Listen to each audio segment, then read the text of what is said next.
नमस्कार। आज का मेरा हैशटैग है इंडिया डोमिनेट्स चाइना। एक तरफ 62 की भूल और उसके बाद 56 इंच की चढ़ाई, ब्लैक टॉप, हैनन, हेलमेट, गुरंग हिल, गोरखा हिल और मागर हिल जैसे बड़ी ऊंचाइयों पर, वर्चस्व वाली ऊंचाइयों पर भारत का तिरंगा आज लहरा रहा है। रेजांगला, रेकिनला, पेट्रोलिंग पॉइंट 27 से लेकर 31 तक भारतीय सेना का पैंगोंग त्सो के दक्षिणी तट पर लगभग 30 वर्चस्व वाली ऊंचाई पर आज नियंत्रण हो चुका है, जिससे मोल्डो गैरिसन और स्पैंगोर गैप, ध्यान से सुनिए इन दोनों चीजों को, इस पर भारतीय सेना डोमिनेट कर रही है। ये चाइना के इलाके हैं, पर दूसरी तरफ राष्ट्र नीति पर राजनीति अब भी भारी है। सेना के पराक्रम पर अब भी सवाल उठाए जा रहे हैं। मोदी विरोध में सेना विरोध अब भी जारी है।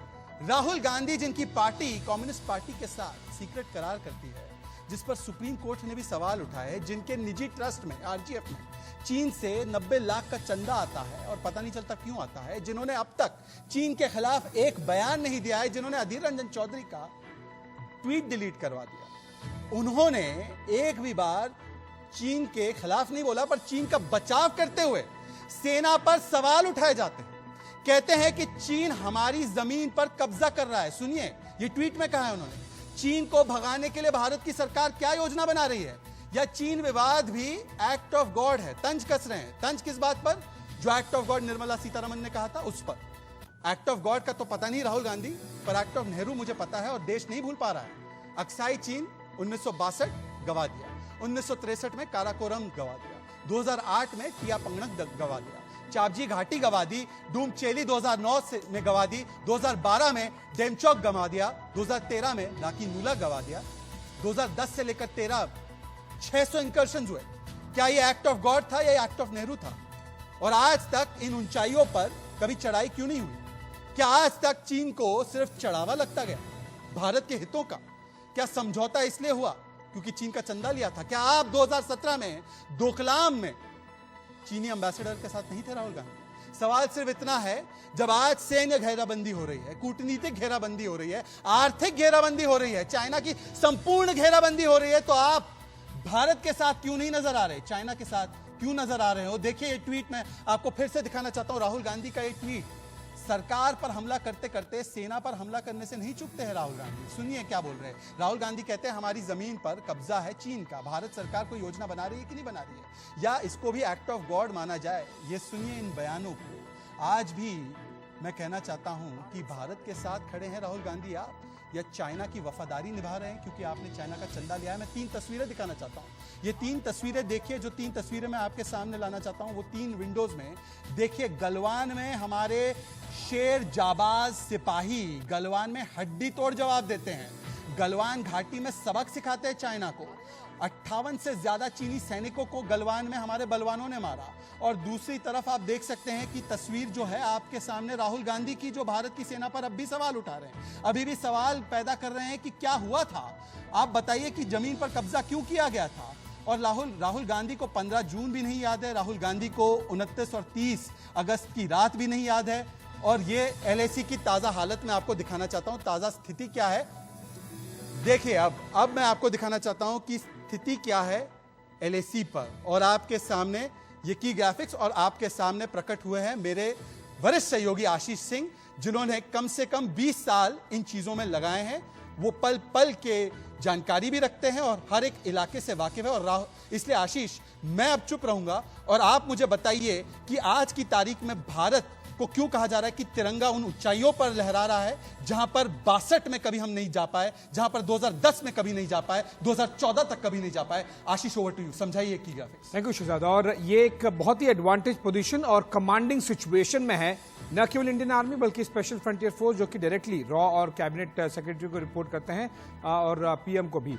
ये जो आपको ग्राफिक्स दिख रहा है फिंगर 4 पर, अभी हमने 48 घंटे पहले भी दर्शकों को बताया था कि फिंगर 4 तक इंडियन आर्मी ने पूरी तरह से अपना कंट्रोल कर लिया है। इसके अलावा अगर आप थोड़ा सा आगे जाएंगे, स्क्रीन पर अगर आपको दिखाई देगा, तो चाहे वो मगर हिल हो, ब्लैक टॉप हो, हेलमेट टॉप हो, गुरुंग हिल हो, और जो PT 5167 है, थाकुंग, चुशूल, लगभग जो भी कॉन्फ्लिक्टिंग एरिया हैं उन सब पर इंडियन आर्मी ने न केवल अपने सोल्जर्स लगा दिए हैं बल्कि टैंक्स भी हैं। और ये नॉर्मल लोकेशन फिंगर्स पे आप नहीं जाइए, ये वो लोकेशंस हैं जो पूरे के पूरे पैंगोंग सो लेक पे, चाहे वो नॉर्थ हो या साउथ, उस पर पूरी तरह से कंट्रोल रखते हैं। साथ ही साथ बहुत कमांडिंग और जो एडवांटेज पोजीशन बोलते हैं वो है। आशीष पर अभी इसी ग्राफिक पर समझाइए हमें कि इन हिल्स पर, इन ऊंचाइयों पर भारत की सेना का होना पहले भी थे या नहीं थे, और दूसरी बात अगर हम हैं तो इससे हमें चाइना पर क्या डोमिनेशन, क्या स्ट्रेटेजिक एडवांटेज, मोल्डो गैरिसन कहां है वो भी बताइए ना। देखिए, जो मेन पोजीशन जो अभी पिछले हफ्ते 10 दिन में इंडियन आर्मी ने ऑक्यूपाई की है, ये 62 के ये कई दशकों से हमारे साथ में थे, इंक्लूडिंग 1962। और ऐसे में जो कुछ पहले इंडियन आर्मी ने नहीं किया था वो अब की है पिछले 10 दिनों में, 29 अगस्त के बाद से। अगर आप देखेंगे जो मोल्डो चुशुल, जो आपको लोअर साइड में मेरे राइट साइड में शहजाद के ठीक सामने दिखाई दे रहा है, हेलमेट टॉप गुरुंग, एग्जैक्टली उसी के आगे यहाँ पर आपको चुशुल और मोल्दो ठीक आमने सामने ये लोकेशंस हैं। मोल्दो चीनी तरफ है एलएसी के, और चुशुल भारत की तरफ है। मोल्दो तो वही जगह है जहां पर अक्सर भारत और चीनी कोर सेना की मीटिंग्स होती है। जी बिल्कुल, कोर कमांडर्स की मीटिंग होती है। और अब वो जो जहां पर जिस हट में मीटिंग होती है वो भी हमारे फायरिंग रेंज में, वो भी हमारे फायरिंग रेंज में। यस, वो हमारे फायरिंग रेंज में। मैं आपको बता रहा हूं, पूरा का पूरा पैंगोंग सो लेक फिंगर 4 के जब एडवांटेज हाइट्स हमने ले लिए हैं, हेलमेट टॉप, ब्लैक टॉप, सारा का सारा पैंगोंग सो लेक हमें इजीली वहां से दिखता है। और इसीलिए मैंने बहुत स्पेसिफिकली शुरुआत में ही कही कि वहां केवल हमारे सोल्जर्स गन लेके नहीं हैं, वहां तक हमारे टैंक्स पहुंचे हुए हैं। और कौन सी आर्टिलरी रखी है वहां पर, बहुत सारी चीजें बताई जा रही है। अब आज बात ये भी हो रही थी कि बोफोर्स भी पहुंच गए। इसी ग्राफिक्स पर रहेंगे, पर आप समझाते रहिए कि किस तरीके से अब भारत पूरे सैन्य घेराबंदी का प्लान बना चुका है चाइना का, वो समझाइए आशीष। वो ऑलरेडी कर चुका है, अब उसे एग्जीक्यूट करना बाकी है। जो सैन्य घेराबंदी जिसे कहते हैं कि चीनी सेना को चारों तरफ से अभी डर रही है, वो कांप रही है, क्योंकि उन्हें पता नहीं कहां से बोफोर्स के गोले आएंगे, कहां से टैंक आ जाएगा, कहां से भीष्मा अटैक कर देगा, उन्हें पता नहीं है। स्पेशल फ्रंटियर फोर्स हैं, अलग अलग जो स्पेशली ट्रेन्ड इंडियन आर्मी के यूनिट्स हैं, चाहे वो सिख हो, डोगरा हो, स्पेशल फ्रंटियर फोर्स हो, और इस तरह के जो स्पेशलिस्ट इंडियन आर्मी के जो यूनिट्स हैं वो वहां पर हैं। स्पेसिफिकली बहुत नेशनल सिक्योरिटी और operational secrecy point of view में बहुत ज्यादा नहीं बताऊंगा, लेकिन दर्शकों के लिए और जो पैनलिस्ट हमारे जुड़ने वाले हैं उनके लिए नॉलेज के लिए बता दूं कि बोफोर्स है, भीष्मा T90 है, साथ ही साथ हमारा एयर डिफेंस वहां पर लगा हुआ है, हमने बोट्स भी वहां पर लगा दी है। क्या कहूं मैं, आर्मी और पैरामिलिट्री छोड़िए, इंडियन नेवी के भी कई वर्टिकल्स पैंगोंग सो लेक पहुंच गए।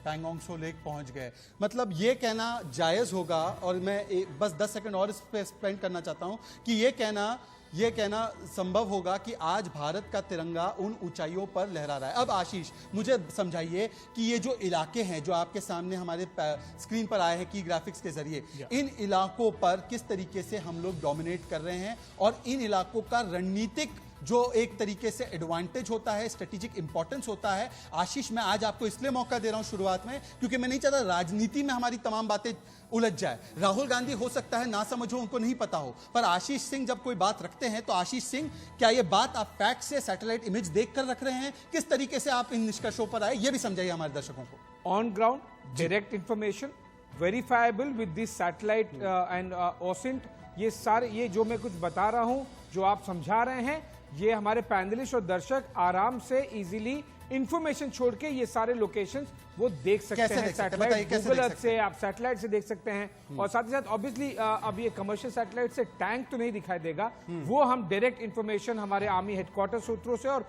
14 कोर कमांडर सूत्रों से। Coming back to this map, देखिए आपके सामने जो लोकेशन दिख रहे हैं, शहजाद के सामने जो लोकेशंस हैं, काशगार, भूटान, ये एयर बेसेस है चीन के वहां पर, एयर बेसेस, और ये हमारे रेंज में आ गए हैं। मतलब अभी ज्यादा समय और ज्यादा एफर्ट नहीं लगेगा अगर चीनी एयरफोर्सेस के जो शहजाद के सामने होटान वगैरह एयर बेसेस हैं उससे कुछ घंटों में निस्तो नाबूद करना होगा। ये पहले नहीं था, मैं आपको बता दूं, ये पहले बिल्कुल नहीं था, हमारी रेंज में ही नहीं था। हमें वो विल पावर, वो पॉलिटिकल पावर, पॉलिटिकल बैकिंग, वो मिलिट्री के अंदर विल पावर उतनी थी नहीं, क्योंकि उसके लिए आपको सैंक्शन चाहिए रहता है, उसके लिए आपको अप्रूवल चाहिए रहता है कि घुस जाओ जाके, और अब हम घुस गए जाके। आप कह रहे हैं कि अगर इन ऊंचाइयों पर आज तिरंगा लहरा रहा है, हम डोमिनेट इन इलाकों को कर रहे हैं, तो वो इसलिए क्योंकि पॉलिटिकल इच्छा शक्ति दिखाई दे रही है। पर आशीष, एक मिनट रुकिएगा, मैं आपको एक और चीज बताना चाहता हूं। LAC पर चीन जहां अपनी कारस्तानियों से बाज ही नहीं आ रहा है, मैं आपको बताना चाहता हूं कि किस तरीके से चीन अपनी कारस्तानियों से बाज नहीं आ रहा है। देखिए, उसका मीडिया उसी राह पर चल रहा है, अभी भी उसी राह पर चल रहा है। मैं आपको बता दूं कि तनाव के बीच चीनी मीडिया ने भारत को गीदड़ भपकी की है और कह रहा है कि लद्दाख से पैंगोंग को से सेना पीछे हटाए भारत। ये ग्लोबल टाइम्स का कहना है। जंग हुई तो तो देखिए, जंग हुई तो भारतीय सेना टिक नहीं पाएगी, ये ग्लोबल टाइम्स कह रहा है। तो मैं आपसे पूछना चाहता हूं बतौर एक एक्सपर्ट, ये जो आज ग्लोबल टाइम्स के हवाले से बात आ रही है, क्या इसको सीरियसली लिया जाना चाहिए? और इसी मैप पर रहेंगे। मैं जानबूझकर आज आशीष सिंह को मैंने बुलाया है, खास निमंत्रण दिया है। उनसे मैंने कहा है कि मैं आपका समय लूंगा और मैं आपसे जी जी जी के सिन्हा भी जुड़ रहे हैं हमारे साथ कुछ मेहमान भी जुड़ेंगे। पर आशीष, मैं जिस बात का जिक्र कर रहा था, ग्लोबल टाइम्स की गीदड़ भपकी, उसका क्या निष्कर्ष निकालते हैं आप? ये एक मिलिट्री में टर्मिनोलॉजी होती है, IW, इंफॉर्मेशन वॉरफेयर। Okay. और ग्लोबल टाइम्स जो कुछ कह रहा है, हु शीजिंग जो कुछ कह रहे हैं, बहुत ज्यादा सीरियसली लेने की जरूरत नहीं है, लेकिन समझने की जरूरत जरूर है। समझिए, लेकिन सीरियसली मत लीजिए। वो इसलिए क्योंकि ये टाइमिंग देखिए, पिछले 4 दिनों में जब Rajnath Singh Chinese defence minister general Wei Fenghe से मिलते हैं, उसके पहले इस तरह के ग्लोबल टाइम्स के ट्वीट आते हैं। कल जब जयशंकर जी मिले उनके चाइनीज काउंटर पार्ट वांगी से, तब इस तरह के स्टेटमेंट आते हैं। तो बेसिकली वो मीटिंग के पहले काफी कुछ हड़बड़ाहट, काफी कुछ बवाल, बौखलाहट में है चीन। बौखलाहट में है चीन। एग्जैक्टली। और आशीष सिंह, देखिए आपके साथ अब पैनल पर कौन जुड़ चुका है? के सिन्हा इंट्रोडक्शन के मोहताज नहीं है, क्योंकि के सिन्हा ने जैसे गलवान में हमने हड्डियां तोड़ी कई सारी, तो उसी तरीके से मैं इनकी एक ही पहचान दिलाता हूं आप लोगों को कि कारगिल में हड्डियां तोड़ने का काम, जबड़े पाकिस्तानियों के तोड़ने का काम अगर किसी ने किया है तो मेजर जनरल के सिन्हा ने किया, और मैं गर्व से कहूंगा कि उन्होंने किया और करते रहे। और मेरे साथ ऋषि मिश्रा भी जुड़ चुके हैं। ऋषि मिश्रा पत्रकार हैं, ग्लोबल टाइम्स के पत्रकार नहीं है, कांग्रेस पार्टी का समर्थन करते हैं। इसका मतलब ये नहीं कि ग्लोबल टाइम्स के पत्रकार उनसे कहेंगे, पर ये राजनीतिक विश्लेषक भी है। पर के सिन्हा जी, पहले आप समझाइए कि जिन ऊंचाइयों पर, मैंने आशीष सिन्हा का टेक ले लिया, जिन ऊंचाइयों पर आज भारत बैठा है, मैं उसे कह रहा हूं कि 56 इंच का रिस्पॉन्स है, यह 62 की भूल को आपका किस तरीके का नजरिया है? क्या मैं गलत कह रहा हूं? क्या मैं भक्ति कर रहा हूं? क्या यह फैक्चुअल सिचुएशन है? सेना का पर्सपेक्टिव बताइए मुझे के सिन्हा। आपने आशीष ने पूरे चीज पर्सपेक्टिव को सामने रखा है। ये कोई आप अपनी मनगढ़ंत बात तो कह नहीं रहे हैं। ये बातें जो हुई हैं, इसको हम लोग कहते हैं टर्निंग ऑफ फ्लैंक्स। इसको कहते हैं एक proactive operations and turning of the flank, and इसको प्रोएक्टिव ऑपरेशंस भी कहते हैं हम, और क्विड प्रो को ऑपरेशंस। इस चीजों को करते हुए ये कार्रवाई शुरू हुई थी 25 तारीख से, और आपने देखा 29-30 की रात और 30-31 की रात, पूरा उसको कहते हैं टेबल को टर्न कर देना। टेबल टर्न, ये जी हाँ, टेबल टर्न्स होते थे सेकंड वर्ल्ड वॉर में। ये आपका इतना मास्टर स्ट्रोक यदि आपको इस जगह मिलेगी मॉडर्न वॉरफेयर में, तो आप इसका एक जीता जागता एग्जाम्पल है जिसको सामरिक चीजें पता है। ये ऐसा नहीं कि एक चोटी पकड़ लिया, आपने बताया 30 चोटियां। ये तो इलाका जो शुरू होता है, ये पूरा सेक्टर जो है, सेक्टरों को यदि आप बांटते हैं तो 3 सेक्टरों में, आप चिसूल सेक्टर की बात कर रहे थे, इसके अलावा डेमचौक का इलाका है, और उसके आगे के इलाका यदि आप लेते हैं 1750 किलोमीटर का ईस्टर्न लद्दाख के अंदर में जो मिडिल सेक्टर है, और उसके बाद टोटल टर्निंग है। और दूसरा जो फ्लैंक टर्निंग हुई है वो डीबीओ में हुई है। डीबीओ के अंदर में आपको पता होगा, क्योंकि छोटी चीजें और सामरिक चीजें बहुत अच्छी तरह से सैड मॉडल के ऊपर में ये समझा दिया है आशीष सिंह ने। मैं जो आपको बता रहा हूं बड़ी चीजें, जो बड़ी चीज कहते हैं जब आप लेफ्ट साइड से टर्न करते हैं फ्लैंक को, वो हमने किया है डीबीओ में, जब बैटल ग्रुप लगाया है, डायरेक्ट थ्रेट किया है। तो ये देखिए, आप अपनी पोजीशन को इतने स्ट्रांग पोजीशन पे लगे हैं। एक ऑफेंसिव डिफेंस का हमने पहली बार हुआ है 58 इयर्स के बाद, और पीछे कौन सा बैकअप हो रहा है? बैकअप सॉलिड हमारे मैकेनाइज्ड फोर्सेस हैं, हमारे एपीसीज हैं। यह चाइना को मैं कहता हूं रिट्रीट एंड रिकॉल करना नहीं देना चाहिए। हम इस पोजीशंस में फिर कभी नहीं आ पाएंगे। ये इतनी बड़ी जीत है, आप बिना गोली फायर किए हुए एक जान नहीं लूज किया हम लोगों ने इस दौरान। एक गया है हमारा स्पेशल फोर्सेस का, बहुत बड़ी कुर्बानी दी है हमने, एक स्पेशल फोर्स एसएसएफ की। उसके बाद आपने इतनी बड़ी कार्रवाई की है। आप देखिए, यम कपूरा वॉर यदि आप सुने होंगे, यम कपूरा वॉर की स्थिति से भी बड़ी है जो स्थिति में हम लोग आज पहुंचे हैं, और ये छोटी चीज नहीं है। हाँ, लोग इसके मखौल उड़ा सकते हैं, लोग इसके ऊपर सवाल सवाल तो अब दुनिया की सामरिक दृष्टि जो जानता है वो कर सकता है।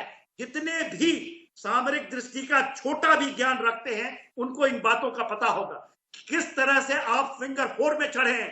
मैं आपको यकीन दिलाता हूं कि आने वाले समय में आप सुनेंगे फिंगर 5, 6, 7, 8 इनकी चोटियों पे हम पहुंचे होंगे और पूरा का पूरा turning a flank and turning the game in this area. इसके अलावा मिडिल सेक्टर में आपने सुना होगा किस तरह से के सिन्हा जी, बस 10 सेकंड के लिए आपको रोक रहा हूं, क्योंकि ग्लोबल टाइम्स की ये जो धमकी है ना, उसका जवाब आज विदेश मंत्री एस जयशंकर ने दे दिया है चीनी विदेश मंत्री को। देखिए, साफ लफ्जों में कह दिया गया है कि एलएसी पर यथास्थिति में किसी भी तरीके का बदलाव भारत बर्दाश्त नहीं करेगा। करीब 2.5 घंटे की मुलाकात में, आशीष आप भी इस पर प्रतिक्रिया दे सकते हैं, भारत के विदेश मंत्री और चीन के विदेश मंत्री के बीच मॉस्को में यह बैठक हुई दोनों के बीच में, और सीमा पर तनाव खत्म करने के लिए 5 सूत्री सहमति बनी है। आशीष, ये क्या है? साथ ही ये कौन सी सहमति बनी है, उसके बारे में बताइए। ये भारतीय समय के मुताबिक कल लगभग आधी रात के बाद भी ये मीटिंग चलती रही, और फॉर अ चेंज एक सरप्राइज था इस स्टेटमेंट में। वो स्टेटमेंट दोनों तरफ से, भारत सरकार की तरफ से भी स्टेटमेंट आया ये अभी, और चीनी सरकार की तरफ से भी आया है। फॉर अ चेंज दोनों ये चीज मान रहे हैं। चीन अब तक मानता नहीं था। इंडियन गवर्नमेंट जो स्टेटमेंट देती थी वो कुछ और कहते थे, वो ग्लोबल टाइम्स वाली भाषा कहते थे, लेकिन फॉर अ चेंज आज दोनों सरकार की तरफ से जो स्टेटमेंट्स आए थे उसमें ये माने हैं, चीन भी मान गया है कि 5 सूत्रों पर अलग अलग वो काम करने के लिए तैयार हो गए हैं। बेसिकली उनकी भाषा बदल गई है। जब हमने कैप्चर कर लिया वेंटेज पॉइंट्स, हेलमेट टॉप, और साथ ही साथ हमने अपने जो डिप्लॉयमेंट फॉरवर्ड एरियाज में कर दिए, उसके बाद उनकी पिपेरी बंद हो गई है, उनकी तूती बोलनी बंद हो गई है। मेरे साथ विशाल मिश्रा पॉलिटिकल एनालिस्ट जुड़ चुके हैं। विशाल मिश्रा जी, भारत की सेना का आपको हमने पूरा उनकी तस्वीर दिखा दी, किस तरीके से तिरंगा लहरा रहे हैं इतने सारे ऊंचाइयों पर, जहां पर 62 में या 2010 से 14 के बीच हम कभी नहीं जा पाए। विदेश मंत्री का सख्त बयान आ चुका है। भारत की सेना अपना कर्तव्य दिखा ही रही है। प्रधानमंत्री की बात आपने नीमू में भी सुनी, लाल किले के प्राचीर से भी सुनी, राजनाथ सिंह की भी बातें सुनी, पर कुछ लोगों को, और उसका मतलब यह है राहुल गांधी को आज भी लगता है कि भारत की जमीन पर चीन का कब्जा है। भारत के नैरेटिव, ग्लोबल टाइम्स के नैरेटिव को मजबूत करने की बात अब भी क्यों हो रही है? विशाल,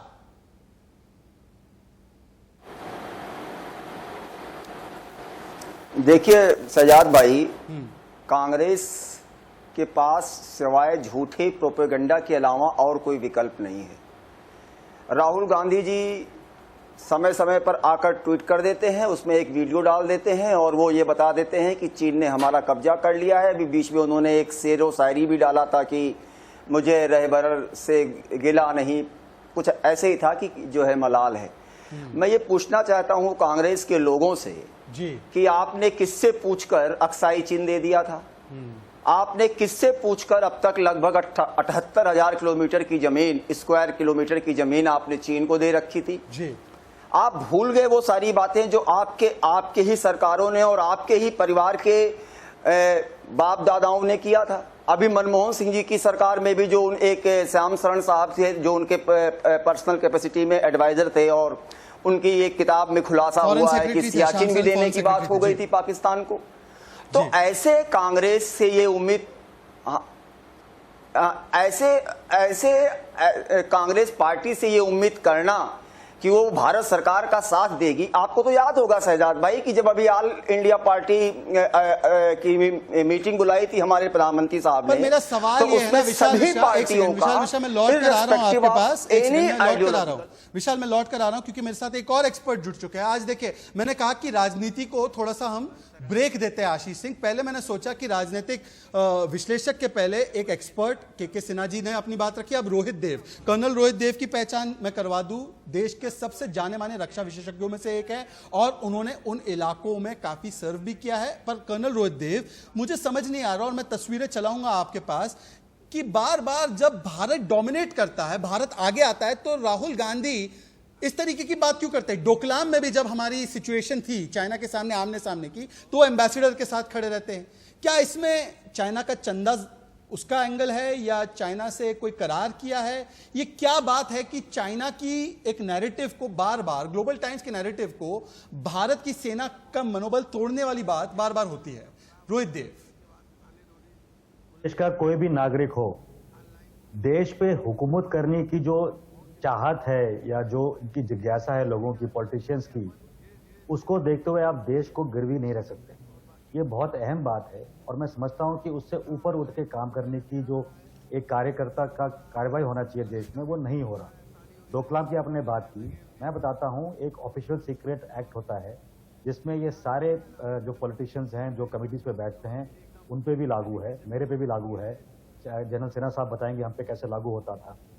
अगर आप किसी के साथ एमओयू साइन करते हैं और उसका खुलासा आप नहीं करते, ये ऑफिशियल सीक्रेट एक्ट के खिलाफ है और आपके अगेंस्ट इंक्वायरी कार्रवाई होनी चाहिए जब तक कि इसका पूरा खुलासा ना हो। इस बात को मैं अलग रखते हुए कुछ बताना चाहता हूँ। आज जब देश को जरूरत है इन नायकों की, पॉलिटिशियंस की, कि वो आगे आके देश की सेना के ऊपर कुछ अच्छा बोलें, कुछ उनका हौसला अफजाई करें, वो सब ना करते हुए ऐसी टिप्पणी करना कि कब्जा हो गया है। कहाँ कब्जा हो गया है? किधर कब्जा हुआ है? इनको पता ही नहीं है टेरेन क्या है, क्या एलएसी है, क्या एरिया ऑफ डिफरेंट परसेप्शन में आता है, कुछ पता ही नहीं है। पर के सिन्हा जी देखिए, मेरे साथ ऋषि मिश्रा भी जुड़ चुके हैं, वो सवालों का जवाब देंगे। मैं उनको बस 10-20 सेकंड दूंगा ताकि वो रिस्पॉन्ड कर सके। ऋषि मिश्रा जी, आपकी आवाज वगैरह अगर ठीक आ रही है तो मैं आपसे अभी 10 सेकंड में सवाल लेता हूं। के सिन्हा जी, बार बार कोई व्यक्ति ऐसा क्यों करेगा? क्या आप बेनिफिट ऑफ डाउट नहीं दे सकते कि हो सकता है ये हमला सेना पर नहीं बल्कि ये हमला मोदी सरकार पर है? क्या ऐसा निष्कर्ष निकाला जा सकता है? जो आज का ट्वीट आया राहुल गांधी का, मैं आपसे पूछना चाहता हूं के सिन्हा जी, उसके बाद ऋषि मिश्रा के पास चलूंगा, वो अभी जुड़े हैं जी।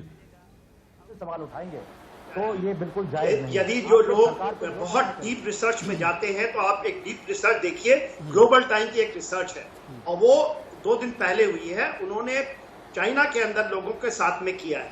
उस रिसर्च के अंदर में उन्होंने कहा है और कंपैरिजन की है मोदी और सी जिनपिंग की। ये पूरी लड़ाई जो है ये सी जिनपिंग और कम्युनिस्ट पार्टी ऑफ चाइना की है और उनकी निवेश इतना ज्यादा है।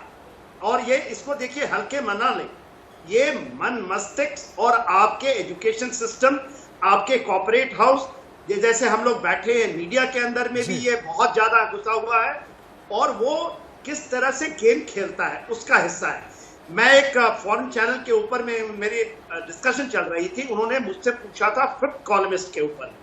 मैंने जब जवाब दिया कि 5th कॉलमिस्ट, उन्होंने आपको मुझे बताया कि आप बात करें 6th and 7th layer of columnist जो आए हैं आपके देश के अंदर में। और सबसे बड़ी जो थ्रेट है, जो आशीष बता रहे थे, इंफॉर्मेशन वॉरफेयर का हिस्सा जो है, ठीक है, उसका हिस्सा है जी। इसी पे मैं प्रतिक्रिया चाहता हूं। ऋषि मिश्रा, अब आपने के सिन्हा की बात सुनी। के सिन्हा ना बीजेपी से है ना कोई राइट विंग पार्टी से है, भारत की सेना के आन बान शान थे और अभी भी है और आगे भी रहेंगे। मैं आपसे सवाल पूछना चाहता हूं ऋषि मिश्रा जी कि जब भारत की सेना चढ़ाई कर रही है, 62 की गलती का 56 इंच का जवाब दिया जा रहा है, तो ऋषि मिश्रा जी, राहुल गांधी को भारत पर भरोसा कम, चीनी में दिखे क्यों दम? अब इसका जवाब दीजिएगा, इधर उधर की बात नहीं। आप मुझे आप मेरे बातों को ध्यान से सुनिएगा, बीच में टोका टोकी मत कीजिएगा। चलिए बोलिए सर। मुझे आश्चर्य लग रहा है कि हमारे विदेश मंत्री चाइना के विदेश मंत्री से बातचीत कर रहे हैं और इधर ग्लोबल टाइम्स हम भारत को धमकी दे रहा है। ग्लोबल टाइम्स को कौन चलाता है आपको मालूम है? तो ये कौन सी बातचीत चल रही है? नंबर 1। नंबर 2, जब हमारे डिफेंस मिनिस्टर चाइना के डिफेंस मिनिस्टर से बातचीत कर रहे होते हैं तो हमारे 5 भारतीयों को अरुणाचल से उठा के चाइना के सैनिक ले जाता है और अरुणाचल को लेके चाइना कहता है कि भारत का हिस्सा नहीं है। नंबर 3, आप 62 को याद करते हैं, 1975 को भूल जाते हैं। उसी जवाहरलाल नेहरू की बेटी ने चाइना के नाक के नीचे से सिक्किम को भारत में मिलाया था कि नहीं मिलाया था?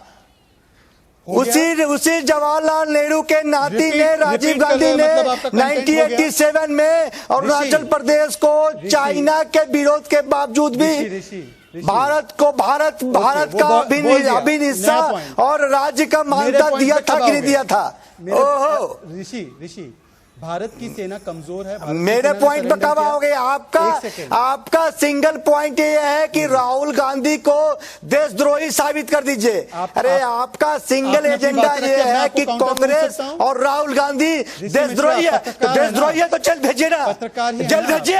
हिम्मत है, हिम्मत पत्रकार है, ही चैलेंज है ना, करता अभी हूं कांग्रेस आपको। ज्वाइन तो नहीं किया हिम्मत है आपने। इस मोदी सरकार को, कांग्रेस ज्वाइन तो नहीं हाँ की इस ना। मोदी सरकार का हिम्मत। ओके। राहुल गांधी को जेल भेजेंगे क्या? मुझे नहीं पता। राहुल गांधी ने इतनी देशद्रोह का उत्तेजना तो काम कांग्रेस किया के नेताओं को भी है नहीं तो होती राहुल है। गांधी को जेल आप भेजिए ना। पत्रकार है सर, मुझे लगा बकवास आप मत कीजिए पत्रकार आप थे। लोग। अच्छा, आप मेरी बात सुन लीजिए ऋषि। अरे टीवी डिबेट पर बैठकर बकवास मत कीजिए आप लोग। अच्छा ठीक है, अब आपका हो गया हो तो मैं आपसे सवाल पूछ रहा हूं, क्या राहुल गांधी को लगता है भारत की सेना ये कमजोर है, ये सरेंडर कर देती है, या उनको भरोसा है कि आज हमने उन ऊंचाइयों पर तिरंगा लहराया है?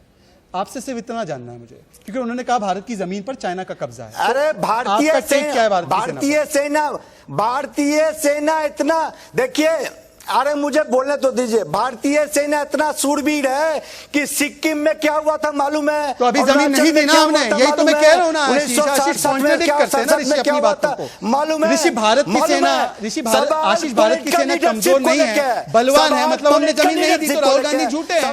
राहुल गांधी का ट्वीट झूठा है। Ashish have I not proved it? Ashish जवाब देंगे सर, आशीष जवाब देंगे सर, एक्सपर्ट है आशीष। लीडरशिप को नहीं है। हो गया, देख लिया जिनको देखना आप था। जवाब दीजिए पॉइंट सर, हो वो गया, नहीं आपका रुकते हैं। स्कोर हो गया। वो ग्लोबल टाइम्स नहीं रुकता है, आप बोलते रहिए। आशीष ऋषि शांति जी, आशीष। देखिए, आप मुझे कोई बताइए, ग्लोबल 2 महीने टाइम्स नहीं से रोक पाए। ऋषि जी 2 महीने से आप भी थे और बहुत लोग थे, छाती पीट पीट कर हाय तौबा मचा के रखी थी, हमारा 35 किलोमीटर चला गया, ये चला गया, वो चला गया। 10 दिन से भैया फिंगर अरे ऋषि जी हो गया, देख लिया उन्होंने, 0.4 हो गया, अभी आज्ञा में करते ना। फिंगर फोर से मैं क्वेश्चन तो आप ही बन जा रहे हैं, आप लोग बात करते हैं, क्वेश्चन कर लूं, क्वेश्चन कर लूं, क्या आप नहीं चाह रहे क्योंकि आपको पता है कि क्या क्वेश्चन आने वाला है और नहीं होगा आपको उत्तर आपके पास। ऋषि मुझे एक बात बताइए, 2 महीने से छाती पीट पीट कर हाथ तौबा मचा के रखी थी, 35 किलोमीटर चला गया, अब 45 किलोमीटर ले लिया, तब कोई ट्वीट नहीं निकल रहा है, तब इंडियन आर्मी की, तब आपका पॉजिटिविटी नहीं आ रहा है, निगेटिविटी को लेकर हाय तौबा मचा रखा था आपने 2 महीने से। अब जब इंडियन आर्मी ने, अब इंडियन आर्मी घुस गई एलएसी के अंदर, चाइनीज एलएसी परसेप्शन के अंदर घुस के बड़े बड़े वेंटेज पॉइंट्स हमने ले लिए। कोई ट्वीट दिखाओ मेरे को, कोई ट्वीट दिखाओ मेरे को उन्हीं लीडर्स के इंडियन आर्मी की शाबाशी देते हुए, इंडियन आर्मी का मनोबल बढ़ाते हुए, इंडियन आर्मी को प्रोत्साहन देते हुए। मुझे बताइए वो ट्वीट, मुझे बताइए वो न्यूज़पेपर, मुझे बताइए वो स्पोक्स पर्सन जो छाती पीट पीट कर रो रहे थे 35 किलोमीटर पर, अब 45 हमारे अंदर है और 90 दिख रहा है। अरे बीजेपी के प्रवक्ता मत बनिए। अरे ऋषि मिश्रा, आपसे सर्टिफिकेट नहीं चाहिए मुझे ऋषि जी, बैंकर है, बीजेपी का प्रवक्ता मत किसी का बनिए। ठेका नहीं लेके रखा मैंने। अरे आपके पास उत्तर नहीं है तो यही करोगे कांग्रेस बीजेपी। जिसको आप बीजेपी का प्रवक्ता हिंदुस्तानी है, देश प्रेमी है, सवाल करेंगे, सवाल करेंगे। आप सर्टिफिकेट बांटना बंद कीजिए, आशीष मुझे नहीं चाहिए, आपके हाथ में नहीं दिया मैंने। Ashish, I just request you 1 second. Rishi Mishra, DSDBO road का फुल फॉर्म बताइए। आप बड़े एक्सपर्ट बन के घूमते हो ना, मैं आपसे एक चीज पूछता हूं, आप डिबेट में बैठे हैं, आप इतने आरोप लगा रहे हैं इन पर बीजेपी का प्रवक्ता होने का। डीएसडीबीओ रोड का फुल फॉर्म बताइए। डीएसडीबीओ का फुल फॉर्म बताइए सर। मैंने कब कहा? डीएसडीबीओ का फुल फॉर्म बताइए ना सर। टीचर नहीं है, डीएसडीबीओ का फुल फॉर्म बता दो। टीचर नहीं है, आप मेरे क्लास टीचर नहीं है, आप मेरे क्लास टीचर नहीं है। मैं आपसे पूछूंगा, आप देख हम आपसे पूछ रहे हैं 1975 में, 1975 में इंदिरा गांधी का सचिव कौन था? देश का सचिव कौन था? विदेश सचिव कौन था? विदेश सचिव कौन था बताइए ना। 1967 में 1975 में भारत का विदेश सचिव कौन था? आप बता दीजिए, मैं बता देता हूँ। 1975 में अगली टेप भी लगाओ ना।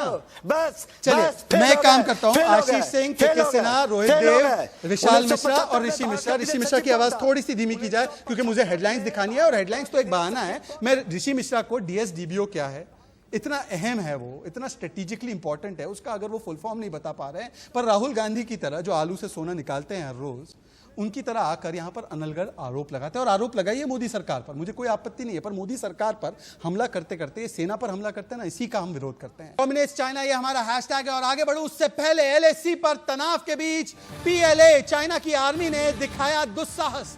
देखिए, भारत को युद्ध लड़ने के या पीछे हटने की धमकी दी और तिब्बत मिलिट्री कमांड ने में किया युद्ध बिल्कुल, ये अभ्यास, जो latest- पीएलए ने वीडियो जारी करके ये जाहिर किया इरादा। देखिए ये वीडियो जो आपको दिख रहा है आशीष। ये लेटेस्ट वीडियो ग्लोबल टाइम्स ने रिलीज किया है और वो कह रहे हैं कि ये जो वेस्टर्न थिएटर है पीएलए का, उन्होंने ये वीडियो रिलीज किया है। तो बेसिकली जो इंफॉर्मेशन वॉरफेयर की बात कर रहे थे, ये सब वीडियो में ही काफ़ी कुछ अच्छा प्रोडक्शन कर लेती है चाइनीज आर्मी, लेकिन इन सब चीज़ों का इस्तेमाल हमें देखने मिलता नहीं है। तब नहीं मिला जब इंडियन आर्मी ने वेंटेज पॉइंट्स कैप्चर कर लिए, तब नहीं मिला जब इंडियन आर्मी ने जो हाइट्स है उसको कैप्चर कर ली। ये देखिए मैदान में बेकार में मार मार के गोला बारूद अपना चाइनीज माल कर रहे हैं। तो ये इंफॉर्मेशन वॉरफेयर है, दिखा रहे हैं, ड्रामा कर रहे हैं, पर ये चलता नहीं है। तो एक तरफ ग्लोबल टाइम्स की गीदड़ भपकी, दूसरी तरफ वीडियो से इंफॉर्मेशन वॉर जारी। पर मेरा सवाल यही है ना कर्नल रोहित देव, मेरा सवाल यही है, जिस बात का जिक्र के सिन्हा जी कर रहे थे, क्या 5th, 6th और 7th कॉलमनिस्ट जो चाइना के लिए बात रखते हैं इंफॉर्मेशन वॉरफेयर, जिसे साइकॉप्स भी कहा जाता है, क्या वो देश में फैलाने का काम कुछ राजनीतिक दल कर रहे हैं? और अगर कर रहे हैं तो क्यों कर रहे हैं? कर्नल रोहित देव। बहुत अफसोस की बात है शहजाद कि ऐसा हमारे देश में हो रहा है। कुछ पॉलिटिशियंस हैं, कुछ मीडिया जर्नलिस्ट हैं, कुछ वेटरन्स हैं, हर एक कैटेगरी में आपको लोग मिलेंगे जो कि सेटअप की बात करते हैं फौज की। मुझे लगता है उनके पास पीएलए से सेटअप आते होंगे। कुछ बात करते हैं राजनीति में, ऐसे बात करते हैं कि जिनको दिन की खबर वहां से मिल रही होगी। तो मुझे समझ में नहीं आता कि ये लोग हमारे देश में ओपिनियन शेपिंग हमारे देश के लिए ना करते हुए अपने एडवर्सरी के लिए क्यों ये ओपिनियन शेपिंग करते हैं। और ऐसी जो ग्लोबल टाइम्स की वीडियो है, इससे हमारे देश पे कोई फर्क नहीं पड़ता। ऋषि मिश्रा, बार बार भारत की सेना पर सवाल क्यों? एक बार होता तो समझ में भी आता, सर्जिकल स्ट्राइक, फर्जिकल स्ट्राइक का आशीष इन्होंने बालाकोट एयर स्ट्राइक पर सवाल उठाया। देखिए सेना के आर्मी चीफ को सड़क का गुंडा कहा, खून की दलाली कही, सेना नागरिकों को मारती है। ऋषि मिश्रा, भारत की सेना से क्या तकलीफ है आपको? भारत की सेना से तकलीफ क्या है दरअसल आपको, वो बता दीजिए ना आज, कि क्यों भारत की सेना में आपको दिखता है दम कम? क्यों? गलवान में हड्डियां तोड़ी भारत की सेना ने चीनियों की, हाँ या ना? लाशें बिछाई, हाँ या ना? अरे साजाद लाशें बिछाई, हाँ या ना? आपका सवाल कंप्लीट है। अरे सवाल कंप्लीट नहीं होता आपका। सर मुझे एक बात का सवाल का जवाब नहीं देते ना आप ऋषि मिश्रा। परिस्थिति में ऋषि मिश्रा, भारत की सेना ने गलवान में जवाब दिया कि नहीं दिया? ब्लैक टॉप को ऑक्यूपाई किया कि नहीं किया? ये जवाब लेकिन आपका नैरेटिव कुछ और होता क्या है। नैरेटिव है? भारत की सेना जो कर रही है मैं बता रहा हूँ। तो कौन आशीष में क्या नैरेटिव बता रहा हूँ मैं? भारत की सेना का पराक्रम दिखा रहा हूँ, ना दिखाऊं? फैक्चुअल इंफॉर्मेशन है सर। एक रिटायर्ड मेजर जनरल बैठे हैं, एक कर्नल बैठे हैं, वो भी यही बात कह रहे हैं। या तो आपको ज्यादा पता है उनसे, वो तो फैक्चुअल इंफॉर्मेशन है ऋषि जी। राज्यपाल का पद खाली नहीं है। ऋषि मिश्रा के पास सैटेलाइट इमेजेस होंगी, राज्यपाल का पद नहीं, मिलती होगी वहां से। एमओयू हुआ है ना, अग्रीमेंट साइन हुआ है 2008 में। सीधा पूछे, सवाल पूछे आप अपना। आशीष सीधा सवाल पूछे ऋषि से। ऋषि जी से यही पूछ रहा हूं सर, मुझे बताइए ना कहां है? जब इंडियन आर्मी ने कैप्चर कर लिया तो ट्वीट नहीं मिल रहा है, और ये तो डायरेक्ट एलिगेशंस लगते हैं कि ये जो साइऑप्स किया जाता है, इंफॉर्मेशन वॉरफेयर किया जाता है, आप उसमें मदद कर रहे हैं कि नहीं कर रहे हैं? आप 2008 के अग्रीमेंट में के हिसाब से चल रहे हैं, नहीं चल रहे हैं? अभी तक तो बताया नहीं गया क्या अग्रीमेंट है। ऋषि, भारत की जमीन ऑक्यूपाई की है चाइना ने। आप डीएसडीवी और रोड नहीं जानते हो क्या है? आप बताइए कहां ऑक्यूपाई की है, कहां पे आपको सूचना मिली, किसने ये सूचना दी? जिनपिंग के कौन से सेक्रेटरी ने आपको फोन करके बताया? ऋषि मिश्रा, मैं जिनपिंग का सेक्रेटरी बोल रहा हूं, आप देखिए यहां पर आ गई है, हमारी सेना ने ऑक्यूपाई कर लिया है। हो सकता है आपकी सीक्रेट डील हुई होगी, हो सकता है आपकी मुलाकात हुई होगी, डोकला के समय भी हुई थी। कहां से सूत्र है आपके? कहां से, कौन है आपके सूत्र? अरे बताइए सर। अरे भैया, आपका सवाल होता 10 पेज का, जवाब आप 2 सेकंड भी नहीं देने देते हैं। बोलिए सर, बोलिए। अरे चाइना को सपने में आती है इंदिरा गांधी, चाइना को सपने में आपको कैसे पता? मालूम है आपको? आप एक सेकंड, मुझे ऋषि मिश्रा समझ में नहीं आ रहा। मालूम है आपको? इंदिरा गांधी सपने में आती है, कैसे मालूम होगा? अक्साई चीन क्यों नहीं ले लिया वापस? डेंगचौक क्यों दे दिया? नहीं, डूम चेनी क्यों दे दिया? नहीं, किया पंगनत क्यों दे दिया? 600 बार इंकर्जन क्यों होने दिए? 2010 से 13 तक कितनी बार इंकर्जन हुआ? आशीष सिंह, के सिन्हा, चलिए के सिन्हा को शामिल करते हैं डिबेट में। विशाल मिश्रा आपके पास गया। अहमदाबाद में झूला झूलाने गए थे। इंदिरा गांधी सपने में आती है तो उनका, एक सेकंड, इंदिरा गांधी सपने में आती है तो उनका पोता चाइना को कुछ क्यों नहीं कहता? इंदिरा गांधी सपने में आती है तो चाइना के ट्वीट क्यों डिलीट करवाता है उनका पोता? अधीर रंजन चौधरी का ट्वीट क्यों डिलीट करवाता है? किसना की आवाज ऋषि मिश्रा क्यों नहीं बढ़ पा रही है? मैं सिर्फ चाइना के पक्ष को नहीं रख सकता, भारत का भी पक्ष आएगा। के सिन्हा, अरे भैया, 4 ठीक है, चाइना की बात आएगी। अब 2 मिनट, के सिन्हा भारत का पक्ष। मिश्रा जी सुने आप प्लीज। देखिए आप इंदिरा गांधी के नाम पे आज के परिप्रेक्ष्य को नहीं छिपा सकते। इंदिरा गांधी ने 71 किया, मैं तो उनको सल्यूट करता हूं और पूरा देश करता है, शहजाद जी करते हैं, आशीष जी बैठे हैं और कर्नल साहब करते हैं, कौन नहीं करता जो। मगर जब आप यही चीज जाके शिमला एग्रीमेंट के अंदर में हार जाते हैं। ऋषि मिश्रा एकदम चुप, आप रुक जाइए। सुनो ऋषि जी, ऋषि मिश्रा, मेरे शो में अब किसी सुनिए। भी आर्मी नहीं, मेरे शो में नहीं, मैं आपको कह रहा हूँ पीसीआर टीम इनकी आवाज को पूरी म्यूट करेंगे। इंदिरा गांधी सैल्यूट तक आप सुन रहे थे, लेकिन जब एक्चुअल क्वेश्चन आने लगा तो आपने बवाल करना चाहिए। सुनिए ऋषि जी, सुनिए। इंदिरा गांधी सैल्यूट तक आप बराबर सुन रहे थे, आपको पता है इसके बाद कटाक्ष आने वाला और फैक्चुअल इंफॉर्मेशन है वो, आप सुनेंगे नहीं, अब हजम नहीं होगी आपसे हजम नहीं होगी। सुन लीजिए 30 सेकंड के लिए ऋषि मिश्रा की आवाज को कम किया जाए। के सिन्हा बोलेंगे और उनका किसी भी रूप में सम्मान जो है उसको ठेस नहीं पहुंचाएंगे हम। के सिन्हा बोलेंगे। आप रोते रहिए ऋषि मिश्रा, आप रोते रहिए। आप कंप्लेंट कीजिए, चाइना को कंप्लेंट कीजिए जाके, कहीं चाइना को कंप्लेंट कीजिए 30 सेकंड तक। हाँ बोलिए। जो जीत मानिक शॉ ने, हमने जीता, देश के लोगों ने जीता। चाइना से कितना पैसा मिला? के सिन्हा की आवाज ऊंची होगी। ऋषि मिश्रा चाइना फोन कॉल लगा रहे, उनको 30 सेकंड हम चाइना फोन कॉल लगाने की अनुमति देते हैं। देखिए इसकी पैरेलल में देता हूं, हमने उसको टेबल पे हार गया। उस समय एलओसी बना दिया गया, 93,000 सोल्जर्स को वापस दे दिया गया, उनकी उन जमीनों को वापस दे दिया गया जिसके ऊपर में हम लिवरेज कर सकते थे पीओ के, हमने नहीं, वहां हार गए। और क्या हर्ष किया इन्होंने मानिक शॉ को, उनकी पेंशन बंद कर दी, जिस जनरल ने, जिसने देश के लिए किया था। और यही हुआ जब सुंदर जी ने 87 में सुंदरोंचू किया, 88 में राजीव गांधी चले जाते हैं चाइना और कहते हैं कि चाइना के साथ दोस्ती करेंगे, और वहां से सिलसिला होता है 5 एग्रीमेंट्स का, और हम बराबर टेबलों में हारते रहते हैं। तो मतलब सेना पर सवाल खड़े करना ही किसी पार्टी का डीएनए बन चुका है। विशाल मिश्रा, पर मुझे यह बात बताइए कि विपक्ष ने तब तो सवाल नहीं उठाया ना जब भारतीय सेना ने इंदिरा गांधी के नेतृत्व में पाकिस्तान के 2 टुकड़े किए थे। किसी ने यह नहीं कहा था कि सबूत दीजिए, सबूत बताइए। ये बार बार भारत की सेना को सबूत देने के लिए क्यों कहा जाता है? क्यों भारत की सेना की बातों पर, पराक्रम पर डाउट किया जाता है? गलवान पर डाउट, अब ब्लैक टॉप पर चढ़ गए तो उस पर डाउट। ये डाउट करना, ये क्यों कुछ लोगों का राजनीतिक एक तरीके से चरित्र बन चुका है? बोल रहे हो, क्यों झूठ बोल रहे हो? शहजाद भाई झूठ मत बोलो। अच्छा आप बोल लीजिए, ऋषि मिश्रा आप बोलिए। ऋषि मिश्रा बोलेंगे, ऋषि मिश्रा, ओके। आज मैं आरती उतारूंगा। ऋषि मिश्रा बोलिए। ऋषि मिश्रा जी, अरे ऋषि मिश्रा जी आप सुनेंगे? दोनों ऋषि और विशाल एक दूसरे के साथ। हमारे पैनल में 2-2 लोग आर्मी के बैठे हुए हैं। सुनो और सुनो, पहले आप जाके अपने राहुल गांधी से पूछना, जाके राहुल गांधी जी से पूछना कितनी बार उस एलओसी और एलएसी पर गए।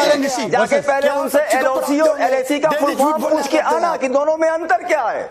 और रोज बैठकर वीडियो ट्वीट कर देते हैं। अरे साफ साफ बोलो ना, ये 2008 का जो एग्रीमेंट साइन कर रखा है मां और बेटे ने चाइना के साथ, ये उसके नाते बार बार उनको जो है भारत का विरोध करने पे उतर आते हैं। और केवल भारत का विरोध नहीं करते, केवल मोदी सरकार का विरोध नहीं करते, वो विरोध करने के क्रम में सेना का अपमान करने तक उतर आते हैं। स्ट्राइक होती है तो प्रूफ मांगते हैं, एयर स्ट्राइक होती है तो प्रूफ मांगते हैं। और आर्मी के बैठ के, इसी कांग्रेस के बैठ के हुसैन दलवाई जी ट्वीट कर देते हैं जब हमारे बिहार रेजिमेंट के सैनिकों ने अपनी शहादत दी और चाइना के 43 सैनिकों को और जिसने जोड़ी उसको देशद्रोही का सवाल उठाते हैं, क्वेश्चन मार्क रेज करते हैं। और आज जब इंडियन आर्मी बैठी हुई है ब्लैक टॉप पर, आज जब इंडियन आर्मी बैठी हुई है, जिसने पाकिस्तान को आप बार-बार सिक्किम की दुहाई देते हैं, आपने कुछ नहीं किया, बार-बार ये ट्वीट करते हैं कि चाइना ने इंडिया एक सेकंड आशीष सिंह विश्लेषण करेंगे। एक सेकंड ऋषि मिश्रा, विशाल मिश्रा, दोनों मेरे राजनीतिक मेहमान। एक मिनट मैं आपके पास लौट कर आ रहा हूँ। आशीष सिंह से एक कमेंट लेकर, एक सेकंड प्लीज एक सेकंड। आशीष सिंह स्टूडियो में, उनकी आवाज जाएगी। 30 सेकंड का कमेंट लेकर दोनों के पास पहुंच रहा हूं, मैं वापस पहुंच रहा हूं। आशीष सिंह, राहुल कहते हैं ट्वीट में चीन ने हमारी जमीन ले ली, यह हमला सरकार पर है या आर्मी पर है? क्योंकि ऋषि मिश्रा कह रहे हैं हम आर्मी का समर्थन करते हैं, हम उन पर सवाल नहीं उठा रहे। आप विश्लेषण कीजिए, उसका जवाब ऋषि मिश्रा देंगे। ऋषि नाम चेंज नहीं किया ना अभी, आशीष के पूछ रहे हैं आप क्यों, ये बोलने नहीं देना चाहते एक्चुअली किसी को। ऋषि जी आप सुन लीजिए, ये जो राहुल गांधी, और यही मेरा मूल क्वेश्चन था आपसे, जो आप आंसर नहीं देना चाहते इसलिए भौकाल मचा के रखें आप। क्वेश्चन यही है और मुद्दा भी यही है कि आप सीधा सीधा आर्मी पर और उसकी कैपेबिलिटी पर क्वेश्चन कर रहे हैं। आपको मोदी सरकार को क्वेश्चन करना है, कीजिए, जाइए, parliamentary standing committee on defence है, पार्लियामेंट्री कंसल्टेटिव, वहां पे जाओगे नहीं, आप वहां पे जाओगे नहीं, पार्लियामेंट में आंख मारोगे आप और आपका लीडर, और क्वेश्चन वहां पे पूछोगे नहीं, जबरदस्ती का गले पड़ोगे, लेकिन ये क्वेश्चन पूछोगे नहीं। हम चाहते हैं पूछिए आप, लेकिन आप पूछेंगे नहीं। आपका जीके और हिस्ट्री ये गांधी और नेहरू परिवार के आगे जा ही नहीं पा रहा है। आपको केवल सिलेक्टिव एमनेशिया है, आपको सिलेक्टिव फैक्ट्स याद रखने हैं। जब वही बात कह रहा हूं कि राहुल गांधी कह रहा है 35 किलोमीटर हमने छोड़ दिया, आपका पूरा कबाल ग्रुप जो साथ में है छाती पीट पीट कर रो रहा था, लेकिन अभी एक ट्वीट नहीं निकल रहा है इंडियन आर्मी का प्रोत्साहन बढ़ाने वाला।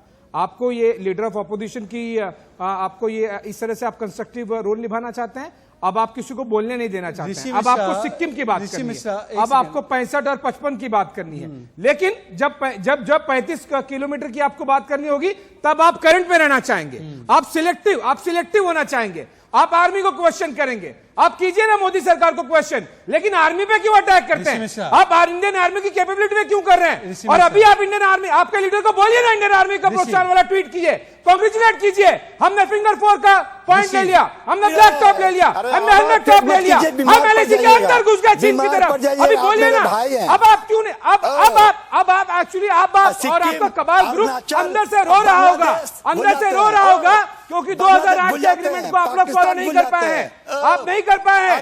जमीन में आपके घुस के टैंक घुसा दिया गया है, एसएफएल इंडियन आर्मी की मल्टीपल रेजिमेंट।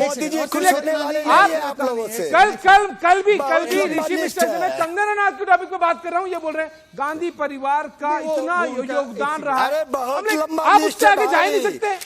ये इतिहास है, आपने इतना इतिहास देखना है, आपको इतना इतिहास देखना है। डिबेट का समय थोड़ा सा खत्म होता जा रहा है, पर केके सिन्हा जी मैं चाहता हूं कि आप कंपेयर कीजिए। ऋषि मिश्रा को थोड़ी देर के लिए ब्रेक देते हैं। अरे भैया इतना लंबा राज्यसभा का लिस्ट है गवर्नर का, नहीं जा पाएंगे आप लोग, कितना भी कर लीजिए। केके सिन्हा जी मुझे एक बात बताइए, रिस्पांस कंपेयर कीजिए। जब 26/11 हुआ, फली मेजर बोलते हैं इन कैंपों से आतंकवादी हमला हुआ, जाकर हमला करना चाहिए, एमएफएन स्टेटस तक नहीं हटता। और आज भारत न केवल सैन्य घेराबंदी करता है, न केवल कूटनीतिक घेराबंदी करता है, पर आर्थिक घेराबंदी भी करता है। चाइना की ऐप भी डिलीट करता है, कॉन्ट्रैक्ट से भी बाहर निकालता है। यह संपूर्ण विश्लेषण है ना आज का भारत का रिस्पांस का। केके सिन्हा ये बोलते हैं ना मुंह तोड़ जवाब, इसको बोलते हैं। देखिए शाहजादी, इसका कोई मुकाबला नहीं है जो आज की परिस्थिति में बोथ चाइना एंड पाकिस्तान को 2.5 फ्रंट के ऊपर में जिस तरह से कार्रवाइयां हुई हैं, जिस तरह से समीकरण बनाया है, जैसे विदेश नीति है, जैसे लोग आपके साथ, पूरा विश्व आपके साथ खड़ा, जैसे आप फ्रंटलाइन स्टेट के ऊपर में कार्रवाई कर रहे हैं। 58 इयर्स के बाद जब आप फ्लैंक टर्न करते हैं, जब आप प्रोएक्टिव ऑपरेशंस करते हैं, चाहे वो चाइना हो या पाकिस्तान हो, जब आप घुस करके मारते हैं, यही घुस करके मारा था बालाकोट में, और आज मुखपरी हिल के ऊपर रजांगला हो, रिचांगला हो, हमने मालडो गैरिसन के ऊपर में सर्जिकल स्ट्राइक घुसकर मारते। पर कर्नल रोहितदेव घुसकर मारने की पहले भी क्षमता थी।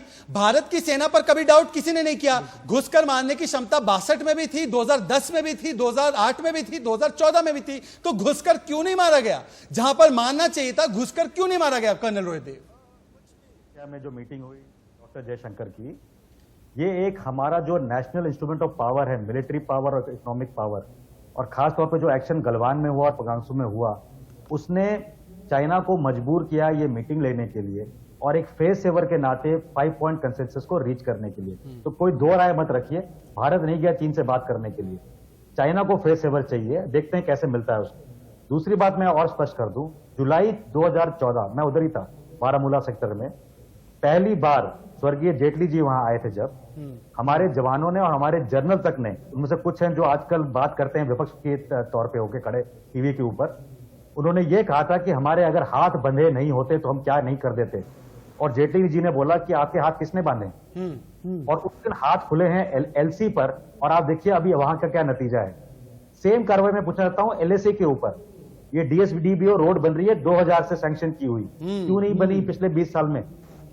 एंटनी साहब का बयान है, पार्लियामेंट में बयान है ना आशीष, एंटनी साहब का पार्लियामेंट में बयान है कि बेस्ट पॉलिसी वाज कि उसको डेवलप ना करे। और उस समय पे वाइस चीफ थे air marshal Barbora, I am sure colonel Dev और जनरल सिन्हा को भी ऋषि मिश्रा भी जानते होंगे। उन्होंने जाके डीबीओ को ऑपरेशनलाइज कराया। गवर्नमेंट उसमें उस समय अग्रीमेंट में नहीं थी और उनको समन किया गया। इतनी हिम्मत थी उस समय की सरकार की कि वाइस चीफ जाके डीबीओ को, जो वर्ल्ड के हाईएस्ट, जो चीन को आप आंख कैसे दिखा दिए, वाइस चीफ को आपने जाके बुला के डांटा। अरे ऋषि मिश्रा आप बोलिए ना, चाइना को तो फिर भी फेस्टिवल मिल जाएगा, आप लोगों को कहां मिलेगा? आप लोगों को कहां मिलेगा? इतिहास इस समय को याद रखेगा कौन इंडियन आर्मी के साथ में, कौन इंडिया के साथ में खड़ा हुआ है। अभी भी आप साइबर्स और इंफॉर्मेशन वॉरफेयर बीजिंग के हाथ की कठपुतली बनकर खेल रहे हैं। अभी भी समझ जाइए, अभी भी सुधर जाइए, देश का नमक खाया है तो आप लोगों को शर्म आनी चाहिए। अब हाँ, यही आपके साथ सर्टिफिकेट लेना बाकी है। क्या चाइना का चंदा ही बीजिंग भक्ति के लिए जिम्मेदार है? विशाल मिश्रा, बीजिंग भक्ति के लिए चाइना का चंदा जिम्मेदार, चाइना के साथ करार जिम्मेदार, बीजिंग भक्ति के लिए? नहीं बोल रहे हैं, ये ऋषि मिश्रा नहीं बोल रहे हैं, ये चाइना का चंदा बोल रहा है। जब आए चंदा तो क्यों ना लगे मन चंदा, ये चंदा बोल रहा है। अरे भूल गए, ग्लोबल टाइम्स ने जब ऐप बंद किया हिंदुस्तान ने, नरेंद्र मोदी जी की सरकार ने, तो ग्लोबल टाइम्स ने अपने पेज पर छापा कि चाइना की इकोनॉमी को 34% नुकसान होने जा रहा है। ये भारत है, ये सामरिक रूप से, आर्थिक रूप से, राजनीतिक रूप से। एक सेकंड, मेरे पास समय इतना ही था। तमाम मेहमानों का धन्यवाद। जाते जाते सिर्फ इतना कहूंगा, इंडिया डोमिनेट्स चाइना जब 62 की भूल के बाद 56 इंच का रफू हो रहा है, 56 इंच की चढ़ाई हो रही है, तो अभी भी चीन को प्रोपेगेंडा का चढ़ावा क्यों लगाया जा रहा है? सवाल सिर्फ इतना है, राहुल गांधी, अब भारत की साइड हो तो भारत का पक्ष लिया करो। चाइना की भक्ति अब बंद होनी चाहिए। आज